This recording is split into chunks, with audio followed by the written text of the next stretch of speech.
actually, wow.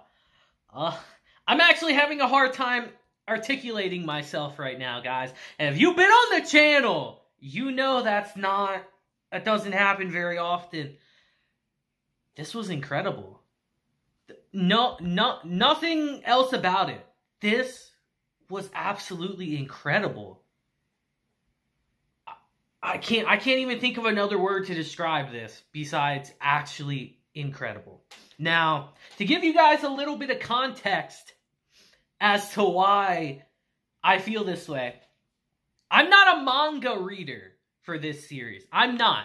Like, I knew little tidbits of the premise.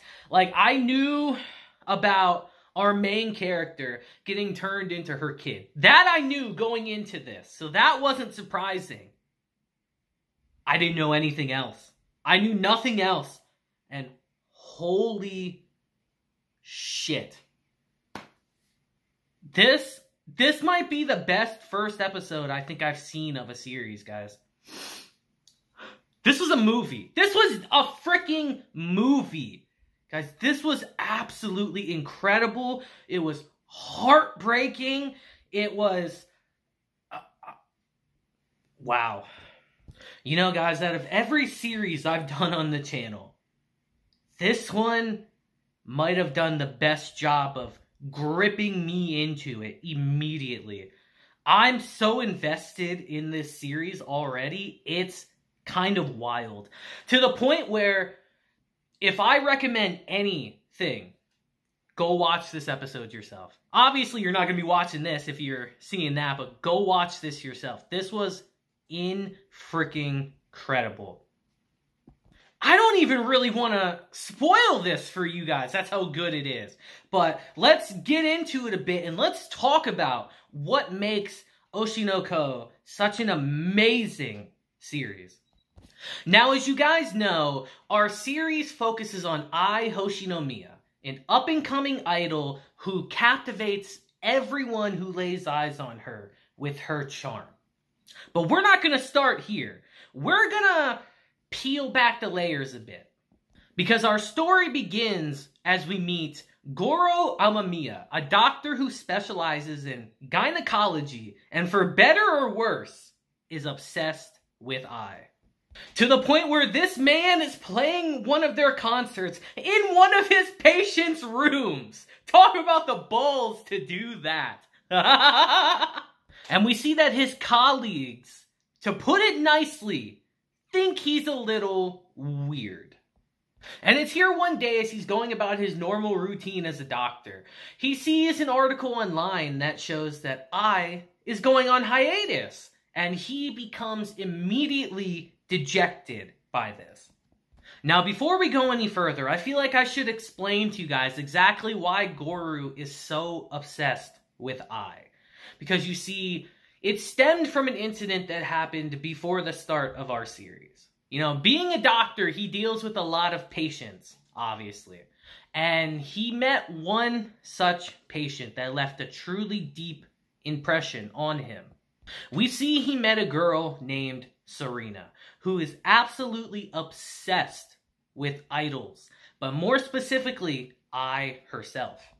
And for a very sickly girl, one that's been cooped up in the hospital for most of her life, the idea of an idol is exhilarating. Someone who dances and sings in front of thousands of people, who brings joy to so many people, is like a bright star shining in the darkness. And because of this passion, this joy that she has and can express through this medium, she herself has become a bright, shining star. And she leaves an incredibly deep impression on Goro. But unfortunately, all stars eventually do fade away because she ends up passing away. As Goro even says it himself, I suppose I followed Serena's favorite idol, became a fan of Ai, because I started to superimpose the two of them in my mind. Meaning that every time he thinks of Ai and he sees her, he can't help but overlap the image of Serena in his mind. To him, they've kind of become one and the same because they shined just as brightly. As he even says, seeing I walk the path of her dreams, that's what I want to see. Because to him, if her dreams can come true, that means that Serena's also came true in a way. Now, naturally, his colleagues don't believe that's the reason why. But to him, that is his reason for liking I so much. So with all this information in mind, imagine his surprise when one day, a young 16-year-old girl who grew up in a children's home, has no parents, comes into the hospital, pregnant, and it's actually I. He is shocked, naturally. Now, we don't know who the father is. The father was not revealed in this episode. But what we do know is that in this moment, she's 20 weeks pregnant and that she's having twins.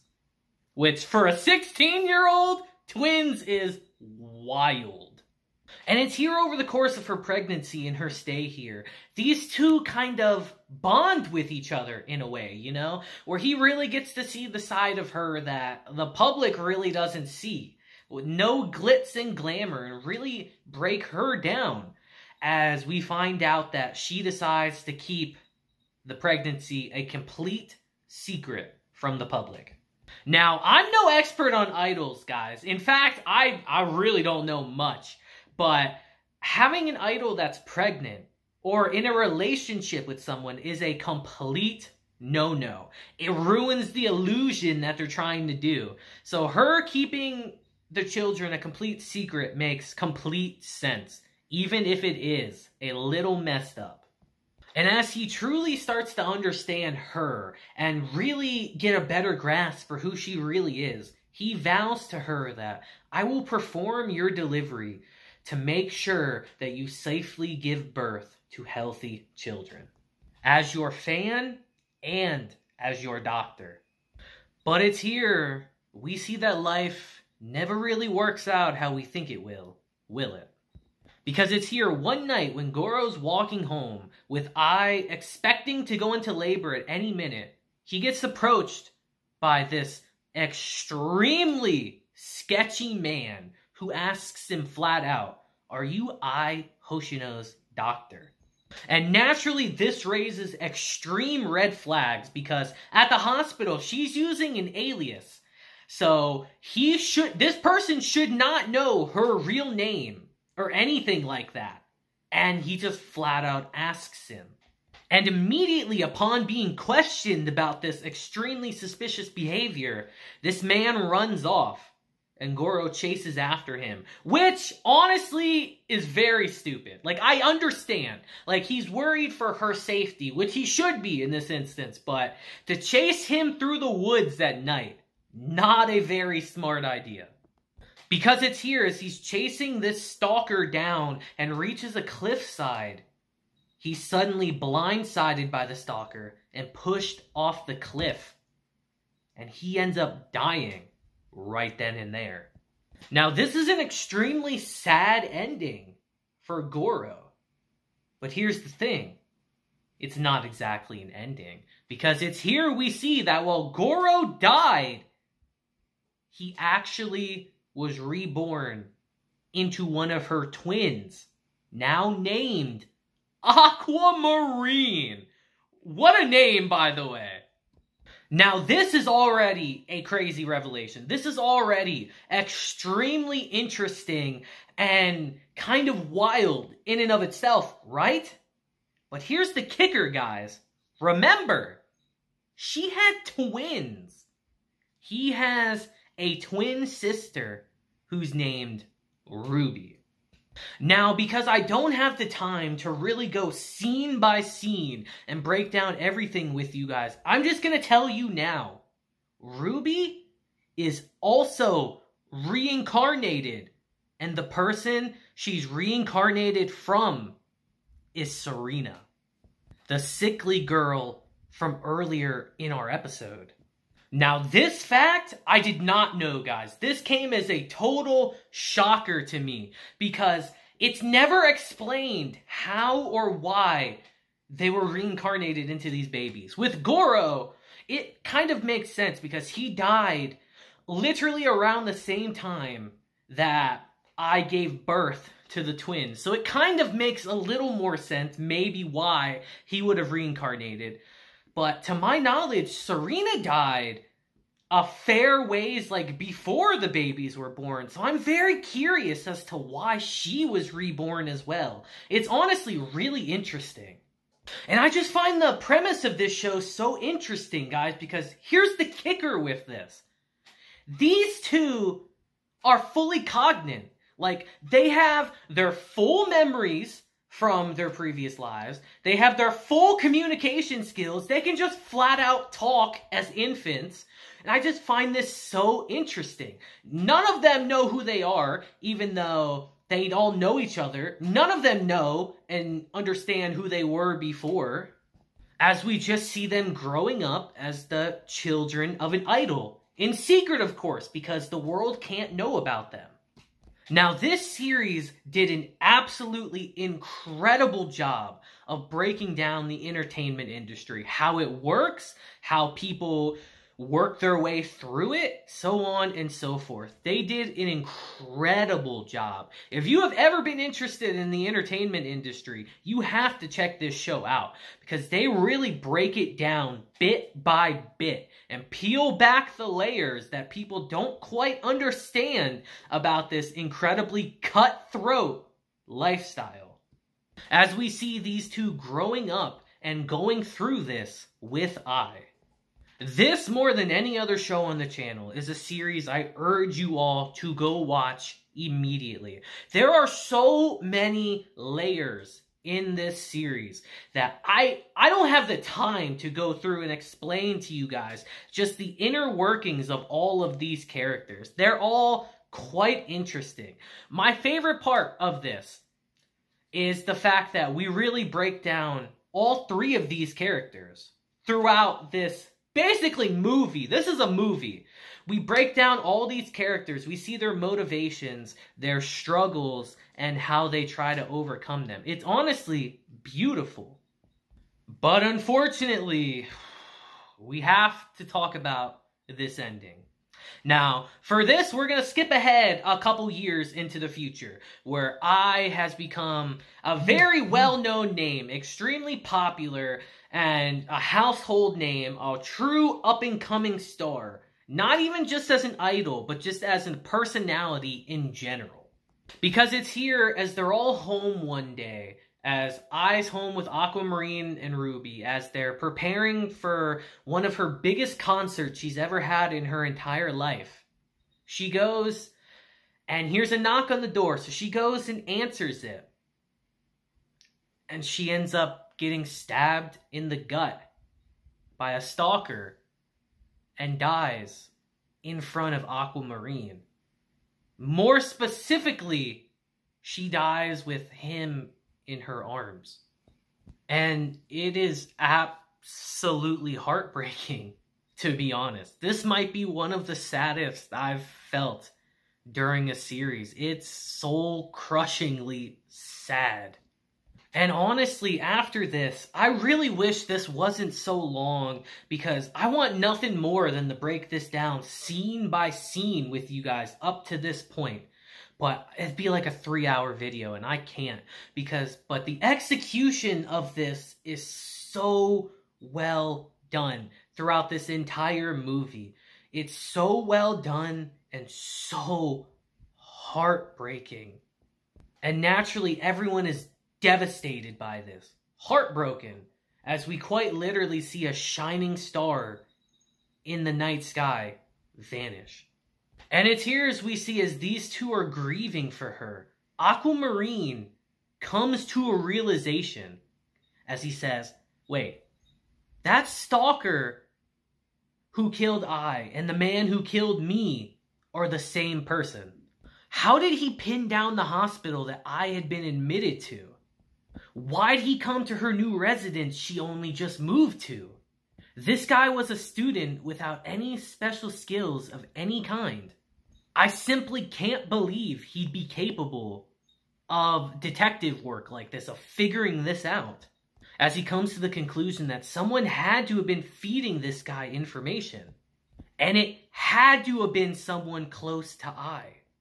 As he finally comes to the realization that the only person that could have done this was the man who got her pregnant, aka their father. Because we see towards the end of our episode here, we see that she kept in touch with their father, but she never told anyone about it. As Aquamarine deduces that our father has to be in the entertainment industry as well. That's the only way this would make sense. As he deduces that since we're related by blood, I should be able to find out who he is by doing a DNA test, which is very smart. And after coming to this conclusion, he vows to himself to join the entertainment industry, to find the man who killed her, and to kill him with his own hands. And our episode ends with both twins, now high schoolers, trying to get into the industry as he tries to find the man that kills her, that killed Ai, and exact his revenge. Now guys, I can't stress to you enough just how incredible this whole package was. I probably didn't even scratch the surface of this series in this review because I had to go through so quick and give you the beginning, middle, and end. When I say there's so many little intricacies, little things here and there that you really have to pick up on when you watch this, that's no understatement. This is absolutely incredible. If I wasn't a fan of this going into it, I'm a die-hard fan now. I will be covering this on the channel, guys, because this was amazing. I kind of beg you guys, go watch this entire thing, this movie basically, and just go experience this for yourself. And I think you might get a good understanding of this series after that. This genuinely blew me away, guys, and I'm just stunned at the level of quality put into this. Like, I knew this would be amazing because this is from the author of Kaguya-sama, which we all know is an amazing series. But I think this might just flat out be better than Kaguya-sama. Like, honestly, if I'm sitting and comparing the two, this is better. This is better, guys. This blew me away. So let me know your thoughts on this episode down below. I would really love to hear it on this. I truly hope that you found this video good. Even when I say that I didn't scratch the surface of this, guys. There's so much. So go watch this and let me know your thoughts on it down below. But yeah, guys, I can't wait until the next episode of this show.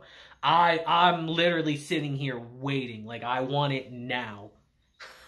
So, until next time, guys, I hope you guys have a great day, week, month, and year. And until then, deuces, have a blessed day. And I gotta try to go put my heart back together after it being shattered so much in this episode. Oh, man. But I'll see you guys next time. Deuces.